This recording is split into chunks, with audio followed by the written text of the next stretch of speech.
தளிர்த்த சிலுவை உலகெல்லாம் ஆறுதலை நம்பிக்கையை நாடி வரும் மக்களுக்கு நிழல் தரும் மரமாய் அவனி எங்கும் இறைவனுடைய அருளை பொழிந்து கொண்டே இருக்கின்றது. இறை அருளை இன்னும் இன்னும் அதிகமாக நாம் அனுபவிக்க,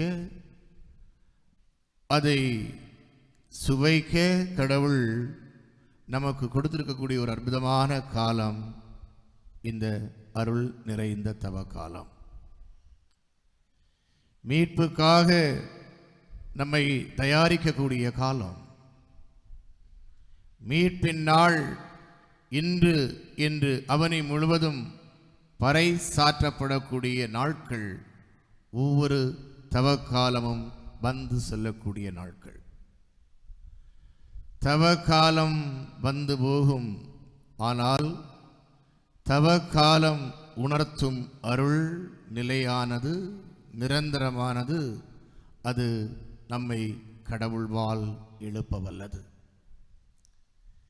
இறை இயேசுவில் பிரியமான அன்பு சகோதர சகோதரிகளே, இந்த தவக்காலத்திலே கடவுள் வழங்கக்கூடிய செய்திகள் யாவும் மனமாற்றம் சார்ந்தவை, வாழ்வு மாற்றம் சார்ந்தவை. திருவனந்தபுரத்திலிருந்து பத்மநாதபுரத்திற்கு நம்முடைய வணக்கத்துக்குரிய மறைசாட்சி தேவசகாயம் அழைத்து செல்லப்படுகின்ற பொழுது ஊரில் இருக்கக்கூடிய பெண்கள், ஆண்கள் எல்லோரும் அவரை பார்த்து கதறி அழுதார்கள்.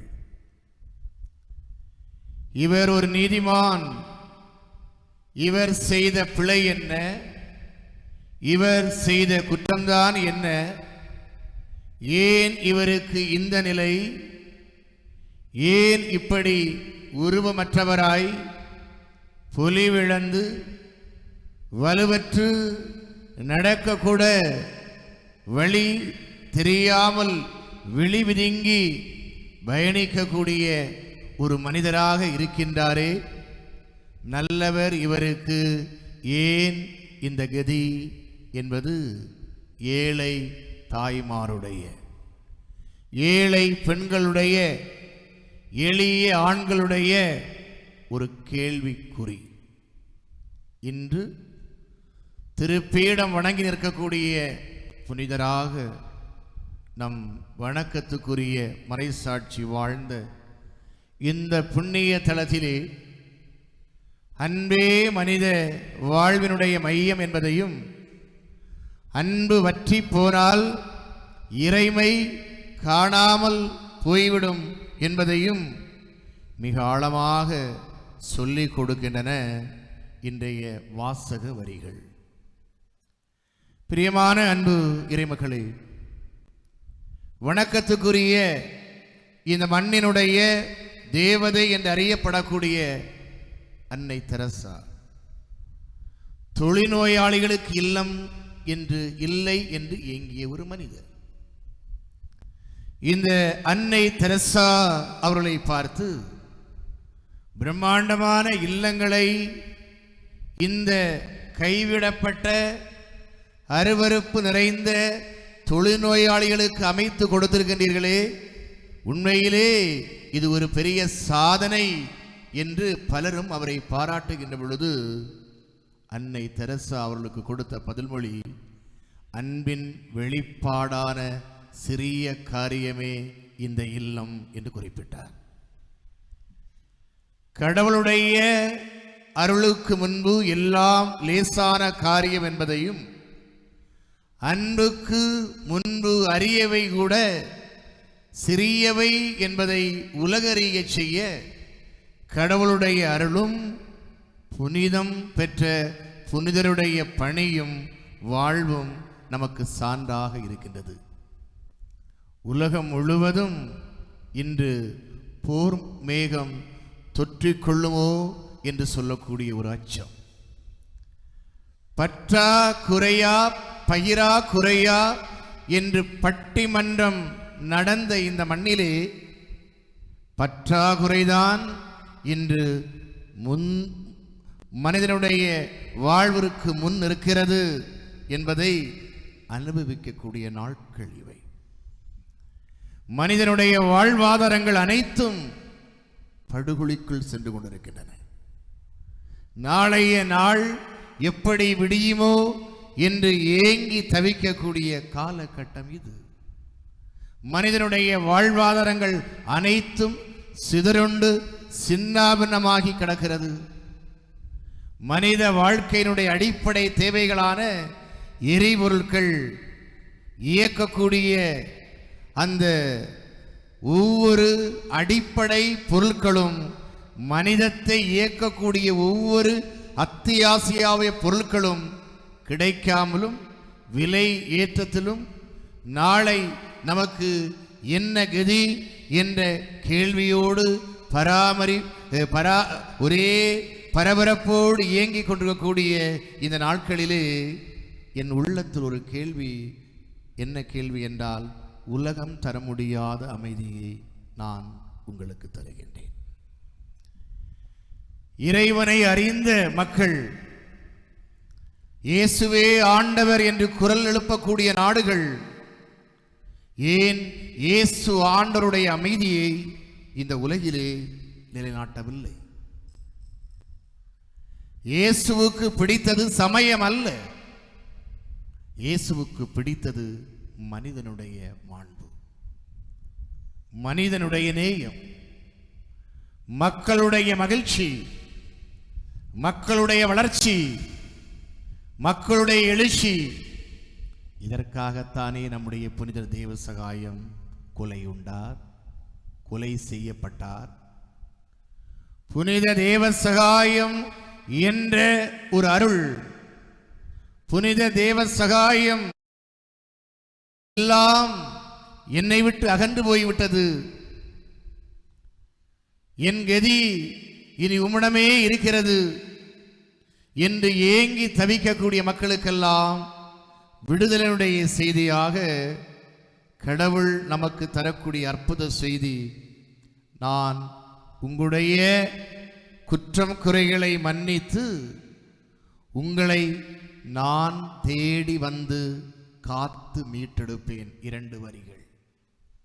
இன்றைய முதல் வாசகத்தில் ஓசையா இறைவாக்கினர், பழைய ஏற்பாட்டில் அன்பின் இறைவாக்கர் என்று சொல்லக்கூடிய பெருமைக்கும் பெயருக்கும் உரியவர், தன்னுடைய மனைவி ஒரு விலை மாது, ஆண்டவரே விலை மாது என்று அறியப்படக்கூடிய என்னுடைய மனைவி இருக்கின்ற பொழுது எப்படி திரு சமூகத்திற்கு முன்பு உம்முடைய வார்த்தையை நான் எடுத்துரைப்பேன், மக்கள் எப்படி என்னுடைய வார்த்தைக்கு குரலுக்கு செவி சாய்ப்பார்கள் என்ற கேள்வியெல்லாம் அவர் கடவுளுக்கு முன்பு வைக்கின்ற பொழுது இந்த ஆண்டவர் ஓசேயை இறைவாக்கனை பார்த்து சொல்கிறார், ஓசே, நீ ஒரு காரியம் செய்ய வேண்டும், உன் மனைவியை நிபந்தனை இல்லாமல் நீ ஏற்றுக்கொள்ள வேண்டும். எப்பொழுது உன்னுடைய மனைவியை நிபந்தனை இல்லாமல் நீ ஏற்றுக்கொள்கின்றாயோ, பின்பு உன்னுடைய போதனையை, என்னுடைய இறைவாக்கு பணியை மக்கள் சபைக்கு முன்பு எடுத்துச் சொல், அனைத்தும் இறைவனுடைய அருளை மக்களுக்கு தருவதாக அமையும் என்று இந்த ஓசேவு என்று சொல்லக்கூடிய இறைவாக்கினருக்கு கடவுள் வழிவகை செய்கின்றார். எளிதான காரியமா? லேசான காரியமா? உலகம் சமூகம் நிராகரித்த ஒரு பெண்மணி, தன்னுடைய குடும்பத்தார் யாவரும் வெறுத்து ஒதுக்கிய ஒரு பெண்மணியை மீண்டும் தன்னுடைய மனைவியாக ஏற்றுக்கொண்டால் மட்டுமே தனக்கு மீட்பு உண்டு, இந்த மீட்போடு இறைவனுடைய வார்த்தையை போதித்தால் மட்டும்தான் என் இறை வாக்குக்கு மதிப்பு உண்டு, இறைவனுடைய பணியை செய்ய எனக்கு தகுதி உண்டு என்பதை ஓசேயா இறைவாக்கினர் உணர்ந்ததால் ஏற்றுக்கொண்டார். குடும்பத்தை பற்றி கவலைப்படவில்லை, ஊர் உலகத்தை பற்றி அவர் கவலைப்படவில்லை. இது கடவுளுடைய திட்டம் என்பதை தீர்க்கமற உணர்ந்து பிரிந்த அவருடைய உறவு அங்கு புதுப்பிக்கப்படுகிறது. ஒவ்வொரு நாளும் மனதளவிலே யுத்தம் ஓசையா இறைவாக்கினருக்கு. நிம்மதி இல்லாத ஒரு வாழ்க்கை ஓசையா என்று சொல்லக்கூடிய ஒரு இறைவாக்கினருக்கு. அந்த ஓசையா இறைவாக்கினர் கடவுளை நம்பி அவருக்கு பணிந்து அவர் வார்த்தையை ஏற்று அவரோடு பயணித்து இறை வார்த்தையை போதிக்கின்ற பொழுது கடவுள் கொடுத்த வாக்கு தத்தங்களை நாம் இன்றைய முதல் வாசகத்தில் வாசகமாக வாசிக்க கேட்டோம். பிரியமான அன்பு இறைமக்களே, இனி நான் உங்களை தண்டிக்க மாட்டேன். சில சமயங்களில் ஒரு சில மனிதர்கள்தான் உலகத்தினுடைய மீட்புக்கும் உலகத்தினுடைய மாற்றத்திற்கும் எழுச்சிக்கும் காரணமாக இருக்கின்றார்கள் என்ற வரிசையில் ஓசையா இருக்கின்ற பொழுது கடவுளே அந்த வரிசையில் என்னையும் ஒரு பங்காளியாக சேர்த்து கொள்ளும் என மனநிலையோடு வாழ ஓசையா இறைவாக்கின் வழியாக கடவுள் நம்மை இன்று அழைத்திருக்கின்றார். இரண்டு மிக முக்கியமான செய்திகளை கடவுள் நமக்கு சொல்கிறார். லெபனானுடைய அந்த மரத்தினுடைய கிளைகளைப் போல நான் உங்களை பறந்து விரிய செய்வேன். ஒலிவ மரங்களைப் போல உங்களை ஓங்கி உயர்ந்து எழும்பச் செய்வேன். அவற்றினுடைய வேர்கள் மண்ணுக்குள் செல்ல செல்ல இந்த மரத்தினுடைய உயரம் உயர்வது போல உங்களை உயர்த்தி நான் அழகு பார்ப்பேன் என்று இஸ்ராயேல் மக்களுக்கு கடவுள் வாக்குறுதியை கொடுக்கின்றார். யார் வழியாக கொடுக்கிறார்? சமூகத்திற்கு முன்பு அச்சப்பட்ட ஓசையா இறைவாக்கினர் என்று கடவுளை நம்பி அவருடைய வார்த்தைக்கு தன்னை முழுமையாக அர்ப்பணித்து ஒப்பு கொடுத்து சபை முன் வந்து நிற்கின்றாரோ அப்பொழுது அவர் வழியாக ஆண்டவருடைய வாக்கு தத்தம் இந்த மண்ணில் புதுப்பிக்கப்பட்டிருக்கின்றது. சலனம் நிறைந்த நேரம், இறைவனுடைய அருளுக்காக தவித்த சூழல், கார் இருளல் தங்களை கவ்விக்கொண்ட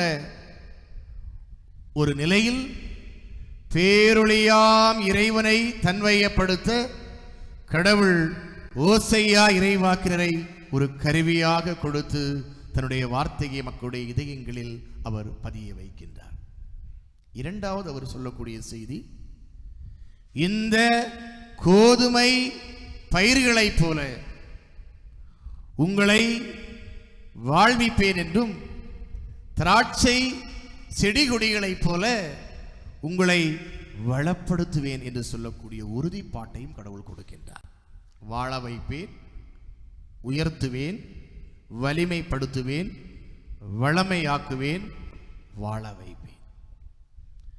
நம்முடைய தெய்வம் வாழ்வின் தெய்வம். நம்முடைய எல்லா இயலாமைகளையும் கடந்து கடவுளுக்குள் நுழையக்கூடிய மனிதர்கள் பேறு பெற்றோர் என்பதை ஓசையா இறைவாக்கினர் நமக்கு சுட்டி காட்டுகிறார். பிரியமான அன்பிறை மக்களே, இப்பொழுது நம்முடைய வணக்கத்துக்குரிய திருத்தந்தை 14ஆம் லியோ புனித பிரான்சிஸ் அசீசியாருடைய ஆண்டாக இந்த ஆண்டை அறிவித்து எளிய வாழ்க்கையை மனுக்குலம் பின்பற்றவும் அதற்கு திரு அவை தன்னை ஒரு அடையாளமாக ஆக்கி கொண்டு பயணிக்க ஒரு அழைப்பை கொடுக்கின்றார். அன்பார்ந்த இறைமக்களே, யார் இந்த பிரான்சிஸ் அசிசியார்? மிக எளிமையான ஒரு மனிதர், ஆனால் வளமையான குடும்ப பின்னணி உடைய ஒரு மனிதர். தன்னுடைய யாவற்றையும் கடவுளுக்காக, கடவுளுடைய பணிகளுக்காக, ஏழைகளுக்காக ஒப்பு கொடுத்து ஏழையின் அடையாளமாக தரித்திர கோலம் புரிந்து வாழ்ந்த ஒரு புனிதர்.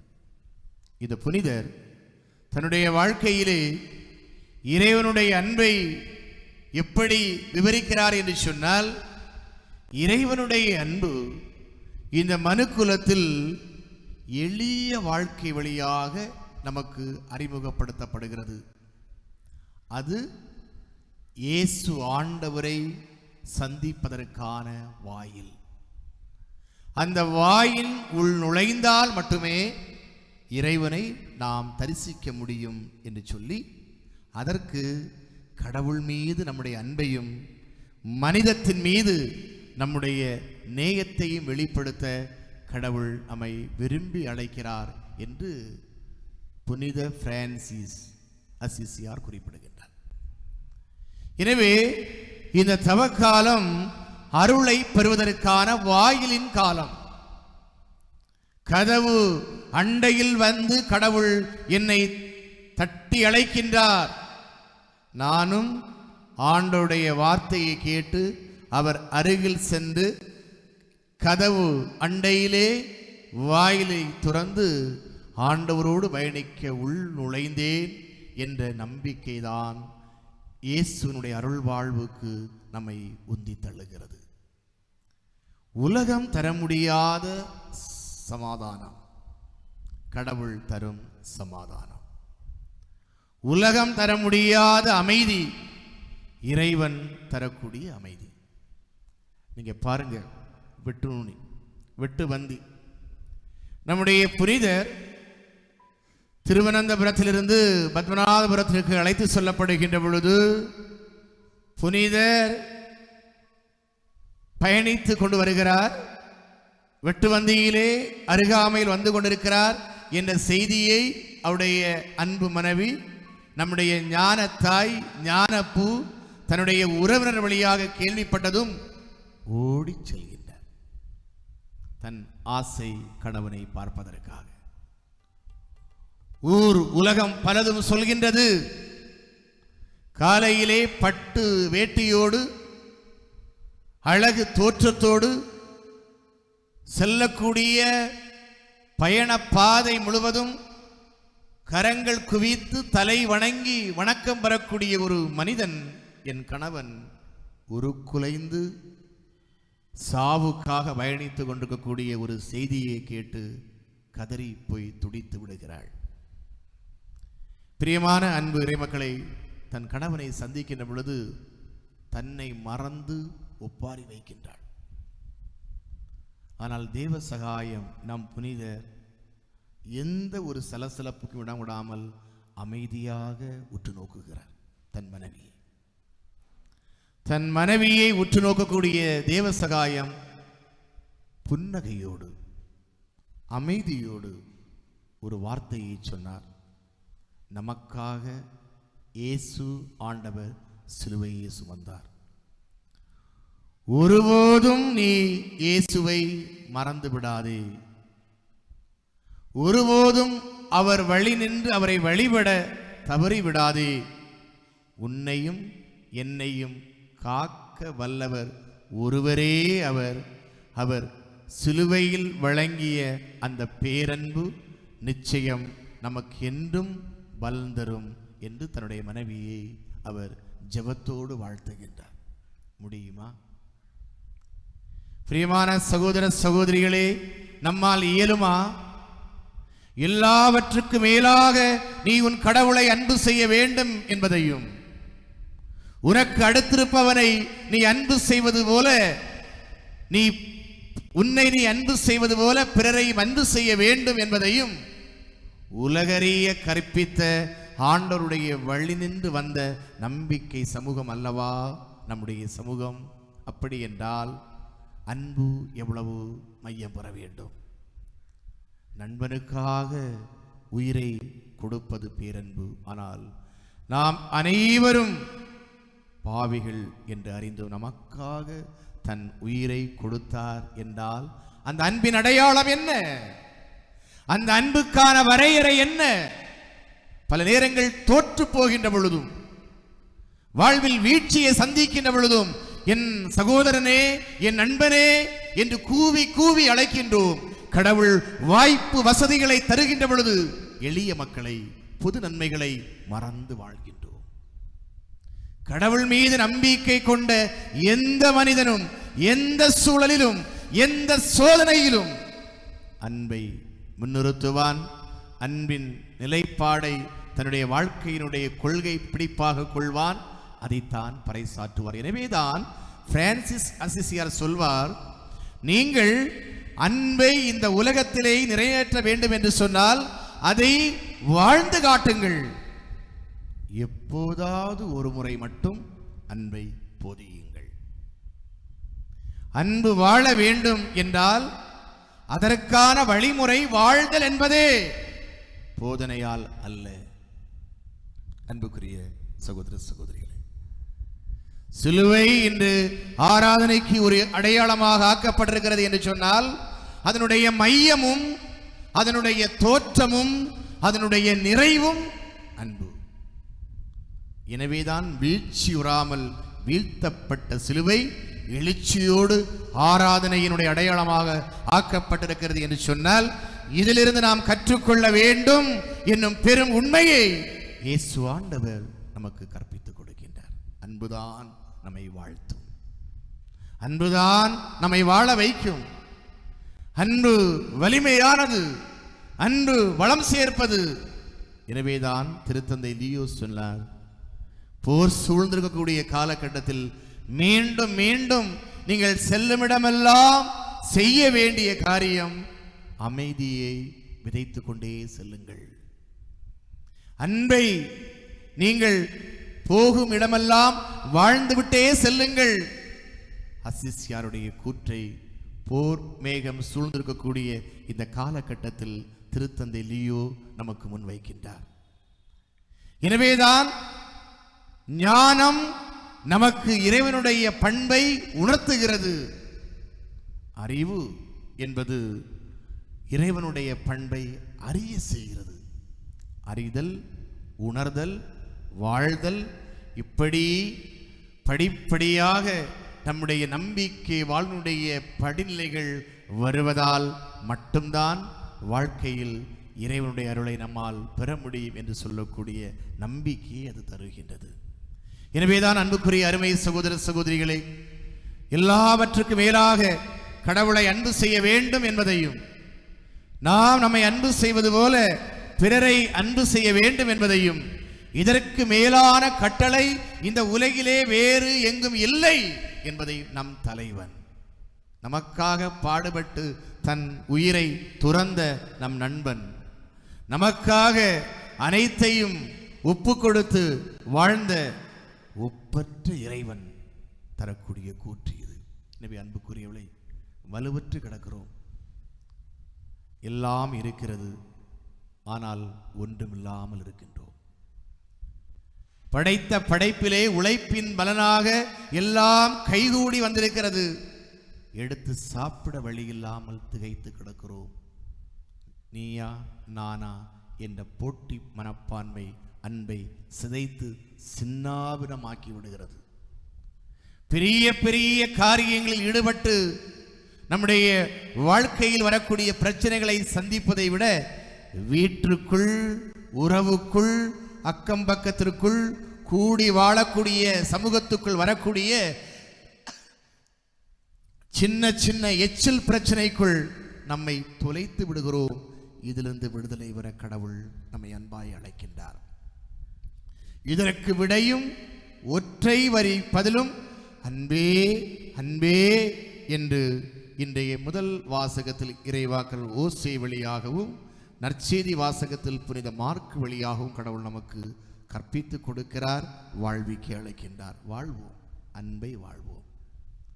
அன்பை உணர்ந்தால் நீ வாழலாம், நான் வாழலாம்.